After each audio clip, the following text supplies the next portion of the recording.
संपूर्ण भारतामध्ये इथला वंचित शोषित जो आपल्या जीवनामध्ये रोज गॅससाठी तळमळतोय, आज तोच गॅस या मोदी सरकाराच्या काळामध्ये आज इथला वंचित शोषित गरीब माणूस आज या गॅस सिलेंडरसाठी रस्त्यावर उतरलेला आहे।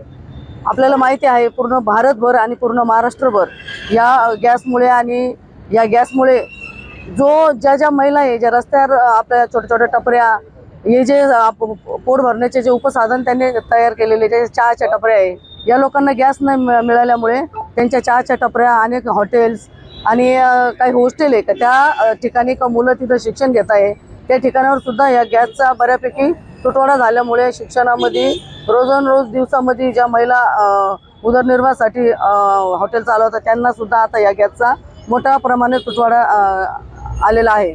आम्ही या सरकारला एकच विचारत आहोत, गेल्या 2014 पासून जसं हे भाजप सरकार बसलेलं आहे तसं वारंवार कुठल्या ना कुठल्या याच्यामध्ये इथल्या जनतेला अडचणीत आणत आहे।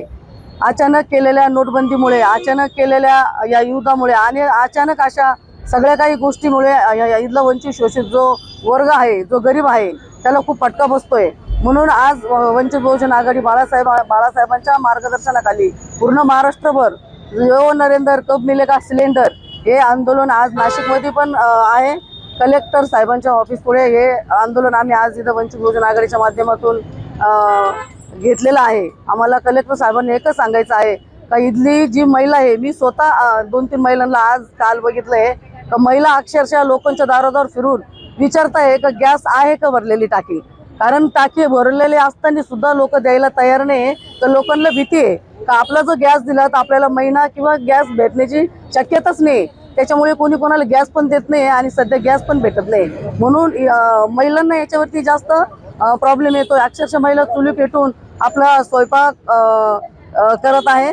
हे सगळं कुठेतरी थांबलं पाहिजे आणि म्हणून या मोदी सरकारला आम्हाला एकच विचारायचं आहे का इथला वंचित शोषितच्या लोकांना तुमच्या या सरकारमुळे अतिशय धोका पण आहे आणि खूप अडचणी निर्माण होत आहेत। आज वंचित बहुजन आघाडीच्या वतीनं महाराष्ट्रामध्ये राज्यव्यापी ओ नरेंद्र कब मिलेगा सिलेंडर हे आंदोलन होत आहे। त्याच अनुषंगानं वंचित बहुजन आघाडी नाशिक जिल्ह्याच्या वतीनं, शहराच्या वतीनं, वंचित बहुजन युवक आघाडी, सम्यक विद्यार्थी आंदोलन, महिला आघाडीच्या वतीनं, भारतीय बौद्ध महासभेच्या वतीनं आम्ही या ठिकाणी कलेक्टर ऑफिसच्या बाहेर या ठिकाणी धरणे आंदोलन करत आहोत, निदर्शने करत आहोत। याची भूमिका अशी आहे की ज्यावेळेस जगामध्ये युद्ध सुरू झाले, या युद्धाची चटके इथल्या गल्लीबोळातल्या नागरिकांना बसायला लागलेत, अगदी गावखेड्यापर्यंत हे चटके येऊन पोहोचले। नरेंद्र मोदी या देशाचे पंतप्रधान आहेत। या आपत्कालीन परिस्थितीचं व्यवस्थापन नरेंद्र मोदींनी करायला हवं होतं, परंतु अशी कुठल्याही प्रकारची उपाययोजना इथल्या सरकारकडून केल्या गेल्याची दिसली नाही। याचे परिणाम म्हणजे इथं नागरिकांना गॅससाठी रांगेत उभं राहावं लागलं। रांगेत उभं राहत असताना अकोल्याचे माजी सरपंच वंचित बहुजन आघाडी यांचा मृत्यू झाला, एका युवकाचा सुद्धा जालन्यामध्ये मृत्यू झाला। या सगळ्या घटनाक्रम घडत असताना इथल्या सर्वसामान्य जनतेला गॅस पासून वंचित राहावं लागलं, अक्षरशः सिलेंडरसाठी लाईनीमध्ये उभं राहावं लागलं। सिलेंडरचे भाव ब्लॅकने 4,500-5,000 हजार रुपयापर्यंत या दरम्यान गेले। आणि सगळ्यात महत्वाची गोष्ट म्हणजे की जे काही छोटे उद्योजक आहेत, टपरीधारक आहेत, चहाच्या गाड्यावाले आहेत, वडापाववाले आहेत, इडल्या सांबारवाले आहेत, यांना सुद्धा गॅस सिलेंडर मिळणं मुश्किल झालं होतं। त्याचा परिणाम असा झाला, वडापावच्या किमती वाढल्या, इडली सांबारच्या किमती वाढल्या, जे काही दैनंदिन जीवनामध्ये लोकांच्या गरजेच्या वस्तू आहेत यांच्या किमती वाढल्या, गॅस टंचाईमुळे रिक्षाचे भाडे वाढले। आणि ह्या सगळ्या परिस्थितीमध्ये सरकारने काय करावं? इथल्या जिल्हाधिकारी सांगत होते, इथलं राज्य सरकार सांगत होतं की गॅसचा तुटवडा नाही। मग जर गॅसचा तुटवडा नव्हता तर 15 दिवसाला मिळणारा गॅस हा 25 दिवसानंतर रिफिल का करून भेटत होता? ही जाचकट का टाकली असा आमचा प्रश्न आहे। दुसरी महत्वाची गोष्ट की केवायसी झाल्याशिवाय गॅस टाकी भेटणार नाही, हा GR तुम्ही का काढला? हा नियम तुम्ही का काढला?